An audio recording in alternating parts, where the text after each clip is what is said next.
마가복음 6장 14에서 29절 말씀입니다. 이에 예수의 이름이 드러난지라 헤롯 왕이 듣고 이르되 이는 세례 요한이 죽은 자 가운데서 살아났도다. 그러므로 이런 능력이 그 속에서 일어나느니라. 하고 어떤 이는 그가 엘리야라. 하고 또 어떤 이는 그가 선지자니 옛 선지자 중에 하나와 같다. 하되 헤롯은 듣고 이르되 내가 목벤 요한 그가 살아났다 하더라.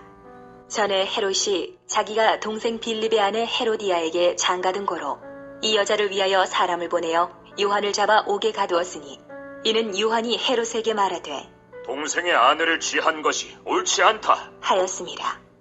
헤로디아가 요한을 원수로 여겨 죽이고자 하였으되 하지 못한 것은 헤롯이 요한을 의롭고 거룩한 사람으로 알고 두려워하여 보호하며 또 그의 말을 들을 때에 크게 번민을 하면서도 달갑게 들음이러라. 마침 기회가 좋은 날이 왔으니 곧 헤롯이 자기 생일에 대신들과 천부장들과 갈릴리의 귀인들로 더불어 잔치할세 헤로디아의 딸이 친히 들어와 춤을 추어 헤롯과 그와 함께 앉은 자들을 기쁘게 한지라. 왕이 그 소녀에게 이르되 무엇이든지 네가 원하는 것을 내게 구하라. 내가 주리라. 하고 또 맹세하기를 무엇이든지 네가 내게 구하면 내 나라의 절반까지도 주리라. 하거늘 그가 나가서 그 어머니에게 말하되 내가 무엇을 구하리이까? 그 어머니가 이르되 세례 요한의 머리를 구하라 하니 그가 곧 왕에게 급히 들어가 구하여 이르되 세례 요한의 머리를 소반에 얹어 곧 내게 주기를 원하옵나이다 하니 왕이 심히 근심하나 자기가 맹세한 것과 그 앉은 자들로 인하여 그를 거절할 수 없는지라. 왕이 곧 시위병 하나를 보내어 요한의 머리를 가져오라. 명하니 그 사람이 나가 옥에서 요한을 목베어 그 머리를 소반에 얹어다가 소녀에게 주니 소녀가 이것을 그 어머니에게 주니라. 요한의 제자들이 듣고 와서 시체를 가져다가 장사하니라. 사랑하는 형제 여러분, 8월 31일 화요일 새벽 묵상에 오신 것을 환영합니다. 예수님께서 고향 나사렛에서 배척을 받으신 후에 모든 촌으로 다니시며 두루 가르치셨는데요. 제자들을 둘씩 파송하여 전도를 하며 귀신을 쫓고 병자를 고치게 하신 것이 13절까지의 내용입니다. 제자들의 이러한 전도 활동으로 인해 예수님의 명성이 높아졌습니다.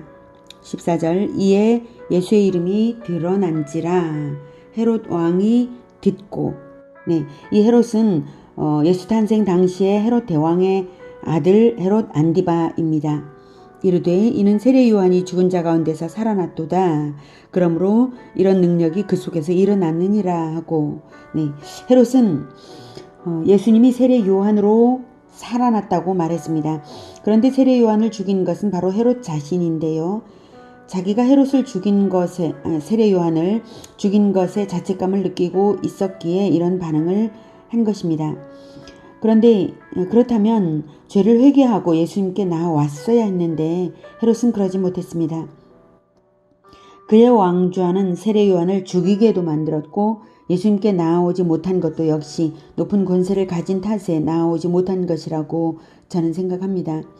높은 권세든 명성이든 많이 가진 것이 사람에게 좋은 것이기보다는 사람을 거짓되게 할 수 있는 것입니다. 자기 힘을 많이 쓸 수 있는 것이 사람에게 좋은 것이 아닌 것이죠. 특히 죄인에게는 더욱 죄악된 일에 그 힘을 사용하게 되어 있는 것입니다. 그런데 예수님이 다시 살아났다고 말한 것은 헤롯뿐만이 아닙니다. 15절 어떤 이는 그가 엘리야라 하고 또 어떤 이는 그가 선지자니 옛 선지자 중에 하나와 같다 하되 헤롯은 듣고 이르되 네가 목벤 요한 그가 살아났다 하더라. 이렇게 예수님이 살아났다고 말한 것을 마가가 기록한 것은 장차 예수님이 실제로 부활하실 분이심을 예표한다 하겠습니다. 또한 예수님의 부활을 못 믿을 것이 없음을 보이는 것입니다. 살아생전에도 이미 살아났다는 말을 했던 사람들이니까요. 한편 이러한 소문이 난 계기는 예수 제자들의 전도활동에서 많은 권능이 나타났기 때문인데요. 이것은 훗날 성령을 받은 제자들의 활동을 통해 진정으로 예수님은 되살아나신다는 것을 말하고 있는 것이기도 합니다. 예수님은 실제로 부활하시지만 이내 승천하십니다. 하지만 지상에 남은 제자들은 성령을 받아서 예수님의 사역을 대신하여 온 세상으로 확장되어 가므로 이 또한 예수님의 부활인 것입니다. 부활의 진정한 의의는 재림 때의 성도의 부활을 믿을 수 있게 하는 것에만 있는 것이 아니라 바로 현재 지상에서부터 일어나고 있는 놀라운 역사에서부터 있는 것입니다. 이참에 마가는 헤롯이 어떻게 세례 요한을 죽였는지를 회상하여 말하고 있는 것이 29절까지 본문인데요. 17절부터 29절까지입니다. 17. 전에 헤롯이 자기가 동생 빌립의 아내 헤로디아에게 장가든 고로 이 여자를 위하여 사람을 보내어 요한을 잡아 옥에 가두었으니 이는 요한이 헤롯에게 말하되 동생의 아내를 취한 것이 옳지 않다 하였음이라. 헤로디아가 요한을 원수로 여겨 죽이고자 하였으되 하지 못한 것은 헤롯이 요한을 의롭고 거룩한 사람으로 알고 두려워하여 보호하며 또 그의 말을 들을 때에 크게 번민을 하면서도 달갑게 들음이러라. 네. 헤로디아가 헤롯을 더욱 악하게 한 것이죠. 결국은 말입니다.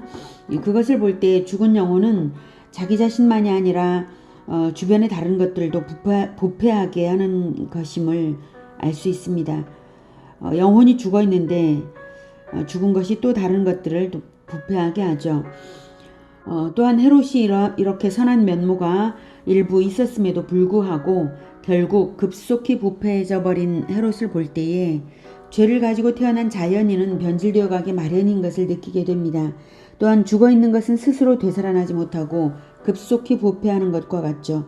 한때 죄를 뉘우칠 기미가 있다가도 이내 마음이 굳어져 버리는 것이 자연인의 현실인 것을 말하고 있는 것입니다. 진정으로 예수님을 영접하여 회개의 영을 받아 살아가는 것만이 영혼의 부패를 피하여 새 생명을 회복하여 살아가는 것입니다. 21절부터 29절까지는 아까 본문을 다 읽은 것으로 이제 넘어가겠습니다. 회개가 없는 권세를 가졌기에 그들은 자기들만 추악하게 타락한 것이 아니라 어린 자녀까지도 극악한 타락으로 몰고 갔습니다. 죄악된 인간이 회개하지 않는 것이 얼마나 급속하게 부패하는지를 보여주고 있다 하겠습니다.